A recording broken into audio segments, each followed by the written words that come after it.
Hello everyone, welcome back to our channel. తెలంగాణలో ఎంసెట్ 2025కి సంబంధించిన online application అనేది స్టార్ట్ అయిపోయింది.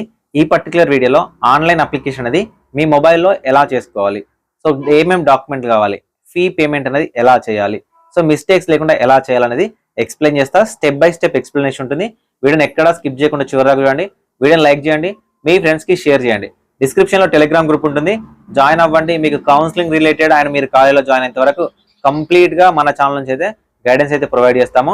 సో దాంతోపాటు ఇన్స్టాగ్రామ్ లింక్ ఉంటుంది, మీరు అక్కడ కూడా ఫాలో అవ్వచ్చు. సో ఫ్రెండ్స్, మనం వీడియోలోకి వెళ్లే ముందు so Andhra Pradesh and Telangana students కి ఎంసెట్ లో ఒకవేళ మీరు ఇంట్లో కూర్చొని ప్రిపేర్ అవుతే సో మీ ప్రిపరేషన్ లో సపోర్ట్ చేసే విధంగా మనం 2 కోర్సులు అయితే డిజైన్ చేయడం జరిగింది. So EAMCET subject and chapter wise MCQs, PYQs ఉంటాయి. దాంతోపాటు బైపీసీకి సంబంధించిన subject and chapter wise MCQs and PYQs English మీడియంలో ఉంటాయి మనకు. ఓకేనా? సో ఈ కోర్స్ అనేది కేవలం 99 రూపీస్కి ఇస్తున్నాము. సో ఆలోచించండి, 99 రూపీస్కి ఏమీ రాదు. కాకపోతే ఈ 99 రూపీస్కి యాప్ మెయింటెనెన్స్ ఛార్జ్. మీకు ఎంసెట్ ఎగ్జామినేషన్ ఎలా ఉంటుందో అలానే ఆన్లైన్లోనే సిబిటి ఉంటుంది. సో ఇది మీరు చాలా ఈజీగా యాక్సెస్ చేసుకోవచ్చు, చాలా ఈజీగా ప్రాక్టీస్ చేసుకోవచ్చు. సో ఇవి మీరు ప్రాక్టీస్ చేస్తూ 70 to 80 మార్క్స్ తెచ్చుకోవచ్చు. అంటే 10,000 బిలో ర్యాంక్ కూడా తెచ్చుకోవడానికి అయితే మీకు యూజ్ఫుల్గా ఉంటుంది. సార్ ఒకవేళ మాకు ఈ కోర్స్ కావాలంటే ఎలా సార్ అంటే, డిస్క్రిప్షన్లో విజన్ అప్డేట్ అనే యాప్ ఉంటుంది. ఓకేనా? డౌన్లోడ్ చేయండి. ఒకవేళ యాప్ మాకు కుదరట్లేదు సార్ అంటే సో visionupdate.classics.co.in అనే అఫీషియల్ వెబ్సైట్లోకి వెళ్ళి మీరు రిజిస్టర్ అవ్వండి. రిజిస్ట్రేషన్ ఫ్రీగా ఉంటుంది. ఓకేనా? కోర్స్ తీసుకొని మీరు చాలా ఈజీగా యాక్సెస్ చేసుకొని వాడుకోవచ్చు. ప్రతి క్వశ్చన్ ఉంటుంది. Physics, chemistry, mathematics, biology, botany, zoology సంబంధించిన ఎంసీక్యూస్ అన్నీ ఉంటాయి. ఇవి మీ యొక్క ఎంసెట్ ప్రిపరేషన్లో మీకు యూస్ఫుల్గా ఉంటాయి. సో మీరు మంచి మార్కులు గెయిన్ చేయడానికి హెల్ప్ చేస్తాయి. సో 99 రూపీసే, మీకు ఎక్కడ తెలుగులో ఎవరు ఇచ్చుండరు. సో మనం సపోర్ట్ చేయాలి స్టూడెంట్స్ అనే ఉద్దేశంతో ఇస్తున్నాము. సో టాప్ 100 స్టూడెంట్స్కి అయితే మీకు 99 రూపీసే ఉంటుంది. దాని తర్వాత ప్రైస్ అనేది ఇంక్రీజ్ అవ్వచ్చు. సో ఇంట్రెస్ట్ ఉంటే తీసుకోండి. సింపుల్గా చేసుకోవచ్చు, మీ మొబైల్లోనే చేసుకోవచ్చు. కాకపోతే మీరు సింపుల్గా కొన్ని మెజర్స్ తీసుకొని అయితే చేసుకోవాలి. సో మనకు అఫీషియల్ వెబ్సైట్ వచ్చేసరికి eapset.tgche.ac.in. ఓకేనా? అఫీషియల్ వెబ్సైట్ ఇది. సో ఈ అఫీషియల్ వెబ్సైట్లోకి వెళ్ళగానే మీకు 4th ఏప్రిల్ వరకు మీరు ఆన్లైన్ అప్లికేషన్ చేసుకోవచ్చు అండి. ఓకేనా? Online application. So engineering stream అయితే ఎస్సీ, ఎస్టీ వాళ్ళు, పిహెచ్సి వాళ్ళు 500 రూపీస్, అదర్స్ అయితే 900. అగ్రికల్చర్ కూడా అంతే. సో ఒకవేళ MBiPC candidates both engineering and agriculture examination రాయాలనుకుంటే so 1000 rupees SC, ST candidates, 1800 rupees అనేది మనకు OC and OBC, EWS candidates. జనరల్గా మన దగ్గర తెలంగాణలో ఎంబైపీసీ క్యాండిడేట్స్ చాలా రేర్గా ఉంటారు, తక్కువగా ఉంటారు. ఓకేనా? సో ఇప్పుడు మీరు అప్లికేషన్ చేసేటప్పుడు సింపుల్గా 3 స్టెప్స్ ఉంటాయి అంతే. 3 స్టెప్స్. ఈ 3 స్టెప్స్ని మీరు ఫాలో అవ్వాలి. సో ఫస్ట్ వచ్చేసరికి ఏంటంటే pay registration fees. Registration fee అనేది ముందే పే చేయాలి. దాని తర్వాత ఆన్లైన్ అప్లికేషన్, దాని తర్వాత అప్లికేషన్ అనేది ప్రింట్ తీసుకోవాలి. అప్లికేషన్ ప్రింట్ తీసుకోవడం అనేది చాలా చాలా ముఖ్యం అనమాట. సో ఈ అప్లికేషన్ స్టేటస్ అనేది మీకు ఏమైనా ప్రాబ్లమ్స్ ఉంటే అప్లికేషన్ స్టేటస్ చెక్ చేసుకోవడానికి యూజ్ అవుతుంది. సో ఇప్పుడు ఏ స్టూడెంట్ అయినా కూడా సో ఫస్ట్ ఆఫ్ ఆల్ ఇక్కడ స్టెప్ 1 పే రిజిస్ట్రేషన్ ఫీ ఉంది కదా, ఇక్కడ క్లిక్ చేయండి. సో ఇక్కడ క్లిక్ చేస్తే ఇక్కడ డీటెయిల్ నోటిఫికేషన్ చదివారా లేదా అని వస్తుంది. ఎస్ మీద క్లిక్ చేయండి. ఓకేనా? ఎస్ మీద క్లిక్ చేస్తే ఇక్కడ మీరు ఫస్టే రిజిస్ట్రేషన్ చేసుకోవాలి కాబట్టి మీరు ప్రాపర్గా డీటెయిల్స్ ఇవ్వండి. సో మీరు ఎంపీసీనా, బైపీసీనా, డిప్లొమానా, ఎంబైపీసీనా? నేను ఇంతకుముందు చెప్పాను కదా ఎంబైపీసీనా. ఎంబైపీసీ అంటే అగ్రికల్చర్ అండ్ మ్యాథమెటిక్స్ అంటే రాయడానికి, 2 అగ్రికల్చర్ అండ్ ఇంజనీరింగ్ స్ట్రీమ్లో ఎగ్జామినేషన్ రాయడానికి ఎంబైపీసీ పెట్టుకోవచ్చు. సో లేదంటే మీరు ఎంపీసీ అయితే ఎంపీసీ, బైపీసీ అయితే బైపీసీ సెలెక్ట్ చేయండి. అండ్ నెక్స్ట్ వచ్చేసరికి బోర్డు. ఓకేనా? సో ఇక్కడ మనకు ఏ బోర్డు మీరు అనేది సెలెక్ట్ చేసుకోండి. సార్ మేము తెలంగాణ క్యాండిడేట్స్ కాదు, మేము ఏపీ క్యాండిడేట్స్ సార్.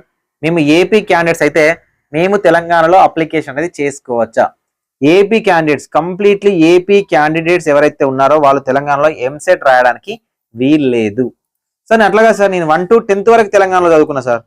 నేను ఇంటర్మీడియట్ ఏదైతే ఉందో ఇది ఏపీలో చేశాను సార్. నేను తెలంగాణలో ఎంసెట్ రాయొచ్చు. ఓకేనా? తెలంగాణలో పుట్టి పెరిగి తెలంగాణలో చదువుకున్నా, లేకపోతే తెలంగాణలో పుట్టి పెరిగి అదర్ స్టేట్లో కానీ అదర్ కంట్రీలో కానీ చదువుకున్నా, లేదు తెలంగాణ వాళ్ళ పేరెంట్స్ అయ్యి ఉండి వాళ్ళు కంప్లీట్ వేరే స్టేట్లో చదువుకున్నా కూడా సో తెలంగాణలో అప్లికేషన్ చేసుకోవచ్చు.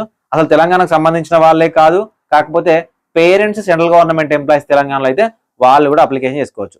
ఓకేనా? సో ఇక్కడ అదర్స్ అనే ఆప్షన్ కూడా ఉంటుంది. సో అదర్స్ అనే ఆప్షన్ పెట్టుకొని మీరు అప్లికేషన్ చేసుకోవచ్చు.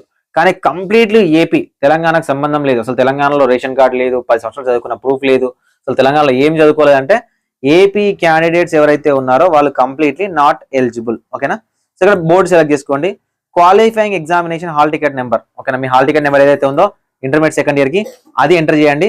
Candidate name, date of birth, SSC మెమోలో ఎలా ఉందో అలా date of birth, mobile number valid గా ఉండాలి మొబైల్ నంబర్. ఓకేనా. ఇది స్టూడెంట్ మొబైల్ నంబర్ ఇవ్వండి. ఆల్టర్నేట్ మొబైల్ నంబర్ ఫాదర్ దో మదర్ దో ఎవరిదైనా ఇచ్చేసేయండి. సో ఈమెయిల్ ఐడి కూడా personal email ID, valid email ID అయితే ప్రొవైడ్ చేయండి. నెక్స్ట్ మీరు ఓసీనా, బీసీఏనా, బీనా, సీనా, డీనా, మీకు తెలంగాణలో ఏ క్యాస్ట్ సర్టిఫికేట్ ఉంటే ఆ క్యాస్ట్ సర్టిఫికేట్ అనేది ఖచ్చితంగా మెన్షన్ చేయాలి. ఓకేనా. క్యాస్ట్ సర్టిఫికేట్ ఉందా లేదా చూసుకోండి. సో క్యాస్ట్ సర్టిఫికేట్ లేదు అంటే ఓసీ, సో క్యాస్ట్ సర్టిఫికేట్ ఉంటే బీసీడీ డైరెక్ట్ గా పెట్టేసుకోండి. సో ఫిజికల్లీ ఛాలెంజ్డ్ ఎస్ అయితే ఎస్, నో అయితే నో. సో నెక్స్ట్ వచ్చేసరికి ఏ స్ట్రీమ్ కి అప్లై చేస్తున్నారు, అగ్రికల్చరా, ఇంజనీరింగ్, దేంతో చేస్తున్నారు అనేది ఇక్కడ సెలెక్ట్ చేసుకోండి. ఇక్కడ సెలెక్ట్ చేసుకున్న తర్వాత నెట్ బ్యాంకింగా లేకపోతే క్రెడిట్ కార్డా, డెబిట్ కార్డా, maximum SBI debit card use చేయడానికి అయితే ట్రై చేయండి, లేదా ఎస్బీఐకి సంబంధించిన నెట్ బ్యాంకింగ్ యూజ్ చేయడానికి అయితే ట్రై చేయండి. మీకు ఈజీగా అప్లికేషన్ అనేది అవుతుంది. సో నెక్స్ట్ ఏం చేస్తారంటే ఇక్కడ చెక్ బాక్స్ ఉంటుంది కదా, ఇక్కడ చెక్ బాక్స్ చేసి ప్రొసీడ్ మీద క్లిక్ చేయండి. మీకు ప్రొసీడ్ టు పేమెంట్ ఉంటుంది కదా, ఈ ప్రొసీడ్ టు పేమెంట్ మీద క్లిక్ చేయగానే ఇక్కడ please ensure your qualifying examination hall ticket number అనేది వస్తుంది. అది టీఎస్బిఐ తోని మ్యాప్ అవుతుంది అనమాట, ఆటోమేటిక్గా మ్యాప్ అయిపోతుంది. ఇక్కడ are you sure to proceed payment వస్తుంది, ఎస్ మీద క్లిక్ చేయండి. ఎస్ మీద క్లిక్ చేయగానే డైరెక్ట్ పేమెంట్ సెక్షన్ లోకి వెళ్తుంది. సో ఈ పేమెంట్ సెక్షన్ లో కార్డ్ డీటెయిల్స్ కానీ ఇంకేమైనా డీటెయిల్స్ కానీ ఎంటర్ చేసి ప్రొసీడ్ చేసి, సో మీకు మొబైల్ నెంబర్ కి ఓటీపీ వస్తుంది, అక్కడ ఎంటర్ చేయండి. ఎంటర్ చేస్తే పేమెంట్ అనేది అయిపోతుంది. ఓకేనా. పేమెంట్ అనేది అయిపోతుంది. సో పేమెంట్ అనేది చాలా ఫాస్ట్ గా తొందరగా అయిపోయింది అనుకోండి, మీకు your payment done successfully and payment reference ID అని ఉంటుంది, ఇది మొబైల్ నెంబర్ కూడా వస్తుంది. సో ఇది సేవ్ చేసుకొని పెట్టుకోండి. ఓకేనా. ఇది సేవ్ చేసుకొని పెట్టుకోండి. సో ఒకవేళ ఇక్కడ మీకు సక్సెస్ఫుల్ గా రాలేదు అని అనుకుంటే నో యువర్ పేమెంట్ స్టేటస్, కొంతమందికి 24 hours టైం పట్టచ్చు, కొంతమందికి 1 or 2 hours టైం పట్టచ్చు. ఒకవేళ మీకు ఏమైనా పేమెంట్ లో ఇష్యూస్ ఉంటే, సో మేము ఫస్ట్ పేజ్ ఉంది కదా, ఆ ఫస్ట్ పేజ్ లో నో యువర్ పేమెంట్ స్టేటస్, ఇక్కడికి వెళ్ళి details, basic details, qualifying examination, ఇచ్చిన mobile number, date of birth, ఏ స్ట్రీమ్ కి అప్లై చేశారో క్లిక్ చేస్తే మీ యొక్క పేమెంట్ అనేది సక్సెస్ అయిందా లేదా అని వస్తుంది. ఓకేనా. పేమెంట్ అనేది సక్సెస్ అయిందా లేదా వస్తుంది అండ్ పేమెంట్ రెఫరెన్స్ ఐడి వస్తుంది. ఒకవేళ ఫెయిల్ అయితే ఫెయిల్యూర్ అని చూపిస్తుంది. ఓకేనా. మల్టిపుల్ టైమ్స్ ఫెయిల్ అయిపోతే ఆటోమేటిక్గా రీడైరెక్ట్ అయిపోతుంది. ఒకవేళ మల్టిపుల్ టైమ్స్ ఫెయిల్ అవుతుంటే ఒక 1 hour ఆగి అప్లికేషన్ అయితే చేయండి. సో నెక్స్ట్ డైరెక్ట్ మీకు ఇక్కడ అసలు పేమెంట్ డైరెక్ట్ సక్సెస్ అయింది అనుకోండి, ప్రొసీడ్ టు ఫిల్ అప్లికేషన్ అనేది కనిపిస్తుంది. ఓకేనా. ప్రొసీడ్ టు ఫిల్ అప్లికేషన్ అనేది కనిపిస్తుంది ఎవరికి, డైరెక్ట్ పేమెంట్ సక్సెస్ అయిన వాళ్ళకు. పేమెంట్లో ఏమైనా ప్రాబ్లమ్స్ ఉన్నాయి అనుకోండి, సో మీరు ఎక్కడికి వెళ్ళాలంటే సెకండ్ స్టెప్ ఏదైతే ఉందో ఫిల్ ఆన్లైన్ అప్లికేషన్ కదా, ఇక్కడ మనం క్లిక్ చేయాలి. ఇక్కడ క్లిక్ చేసి బేసిక్ డీటెయిల్స్ అనేది ఇచ్చినట్లయితే మన అప్లికేషన్ ఫామ్ అనేది ఓపెన్ అవుతుంది. ఓకేనా. పేమెంట్ రెఫరెన్స్ ఐడి ఇవ్వాలి మనం, qualifying examination second year hall ticket number, mobile number, date of birth enter చేయగానే బై డిఫాల్ట్ మన డీటెయిల్స్ వస్తాయి, ఎందుకంటే మనం రిజిస్ట్రేషన్ టైంలో పెట్టాం కదా, అక్కడ డీటెయిల్స్ వస్తాయి. ఇప్పుడు మనం ఎంటర్ చేయాల్సినవి father name, mother name, date of birth మార్చుకోవడానికి లేదు, Aadhaar card number, ration card number ఆప్షనల్స్, ఇవి ఇస్తే ఇవ్వచ్చు లేకపోతే లేదు, కానీ ఇవ్వడానికే ట్రై చేయండి. ఓకేనా. మేల్, ఫీమేల్ ఆర్ ట్రాన్స్జెండర్, ఓకేనా, ఇచ్చేసేయండి. అండ్ దాంతోపాటు ఇక్కడ మీ యొక్క క్యాస్ట్ అనేది బై డిఫాల్ట్ ఆటోమేటిక్గా వచ్చేస్తుంది. ఓకేనా. క్యాస్ట్ మనం స్టార్టింగ్ లో ఇచ్చుంటాం కాబట్టి బై డిఫాల్ట్ గా వచ్చేస్తుంది. రాకపోయినా మళ్ళీ సెలెక్ట్ చేసుకోండి. సెలెక్ట్ చేసుకున్న తర్వాత మీరు ఒకవేళ ఈడబ్ల్యూఎస్ క్యాండిడేట్ అయితే ఎస్ అని పెడితే ఇక్కడ ఈడబ్ల్యూఎస్ నెంబర్ ఎంటర్ చేయాలి. ఒకవేళ క్యాస్ట్ అయితే క్యాస్ట్ ఇక్కడ ఎంటర్ చేయాలి. సరే క్యాస్ట్ సర్టిఫికేట్ నెంబర్ ఎక్కడ ఉంటుంది, ఈడబ్ల్యూఎస్ నెంబర్ అంటే మనకు మీ సేవ నుంచి వచ్చిన డాక్యుమెంట్ ఉంటుంది కదా, ఇక్కడ రైట్ సైడ్ లో బార్ కోడ్ ఉంటుంది, దాని కింద ఉంటుంది సిఎన్డి అని క్యాస్ట్ స్టార్ట్ అవుతుంది, ఈడబ్ల్యూఎస్ అని దీనికి స్టార్ట్ అవుతుంది అనమాట. క్యాస్ట్ కు అండ్ ఈడబ్ల్యూఎస్ కి మీకు స్టార్ట్ అవుతుంది, ఆ నెంబర్ ఎంటర్ చేయండి. సార్ మీకు కంప్లీట్లీ ఓసీ సార్, మీకు క్యాస్ట్ ఉండదు, మీరు ఓసీ అని సెలెక్ట్ చేయగానే ఇవి మీకు కనిపించవు అనమాట. ఓకేనా.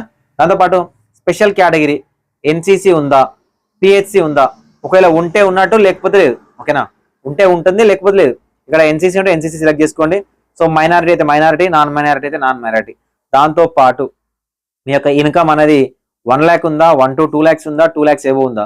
ఎప్పుడైతే మీరు ఇక్కడ 2 lakhs ఎబో అని పెడతారో ఇన్కమ్ సర్టిఫికేట్ అనేది పెట్టాల్సిన అవసరం లేదు. ఎప్పుడైతే మీరు 1 to 2 lakhs పెడతారో ఇక్కడ మీ యొక్క ఇన్కమ్ సర్టిఫికేట్ నెంబర్ పెట్టాలి. ఆ ఇన్కమ్ సర్టిఫికేట్ నెంబర్ అనేది మీకు ఇట్లా మీ సేవ నుంచి వచ్చిన దాంట్లో ఐసీతో స్టార్ట్ అవుతుంది, బార్ కోడ్ లో ఐసీతో స్టార్ట్ అవుతుంది. ఈ 2025 January తర్వాత తీసుకున్న ఇన్కమ్ సర్టిఫికేట్ అయితే బెటర్, అదే పెట్టడానికి అయితే ట్రై చేయండి.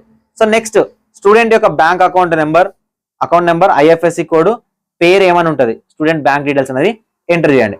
సో ఎంటర్ చేసిన తర్వాత నెక్స్ట్ వచ్చేసరికి మనకు details, house number, sir Aadhaar కార్డులో ఉన్నది, ఇవాళ ఏది ఇచ్చినా పర్లేదు, జస్ట్ ఫర్ కమ్యూనికేషన్ పర్పస్ కాబట్టి village, state, pin code, alternate mobile number, so ఇవి ఇచ్చేసేయండి.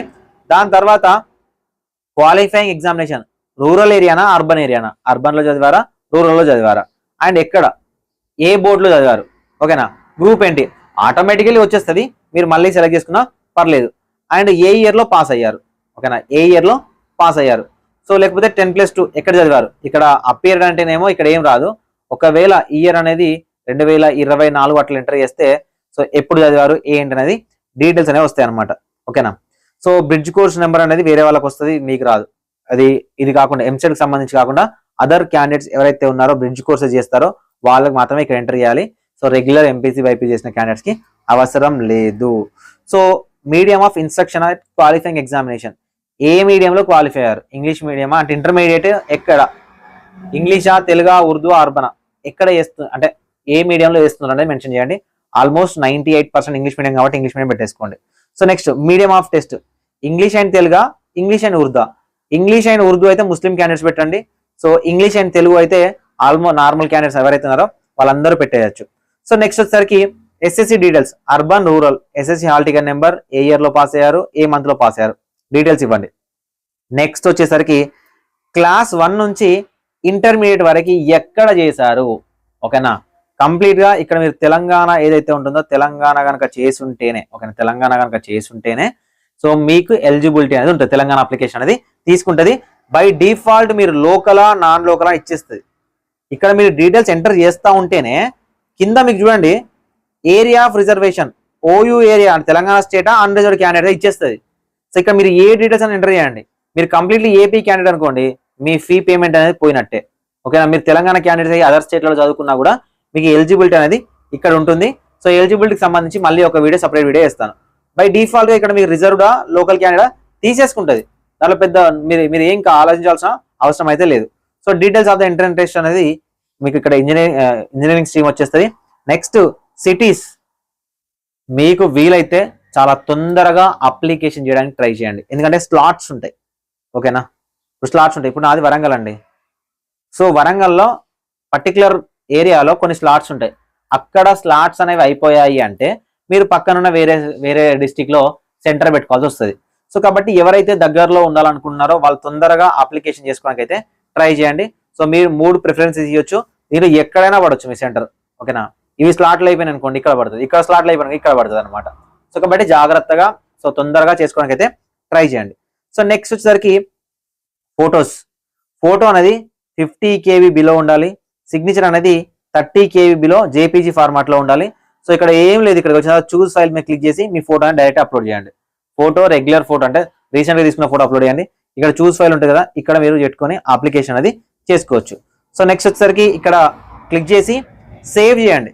సేవ్ చేస్తే పార్షియల్ గా మీ డేటా మొత్తం సేవ్ అవుతుంది, మళ్ళీ పోకుండా డేటా అనేది సేవ్ అవుతుంది. ఇప్పుడు మీకు ఇక్కడ కావాల్సిన డాక్యుమెంట్స్ ఏంటి, ఇన్కమ్ సర్టిఫికేట్ ఉంటేనేమో కావాలి లేకపోతే లేదు, క్యాస్ట్ సర్టిఫికేట్ ఉంటేనేమో కావాలి లేకపోతే లేదు, దాంతోపాటు SSC memo intermediate certificate details and photo signature ఇవి ఉంటే మీరు చాలా సింపుల్ గా అప్లికేషన్ అనేది చేసుకోవచ్చు. సో సేవ్ మీద క్లిక్ చేయండి. సేవ్ మీద క్లిక్ చేసిన తర్వాత నెక్స్ట్ మీద క్లిక్ చేస్తే మీకు ప్రివ్యూ వస్తుంది, ఓకేనా. డేటా సెలెక్ట్ అవుతుంది, మీకు ప్రివ్యూ వస్తుంది. సో ఈ ప్రివ్యూలో మీరు మళ్ళీ చూసుకోవచ్చు ఒక్కొక్కటి, అంటే డీటెయిల్స్ ఎక్కడైనా రాంగ్ ఇచ్చినామా, ఏమైనా తప్పు ఉందా లేదా అనేది చూసుకోవచ్చు.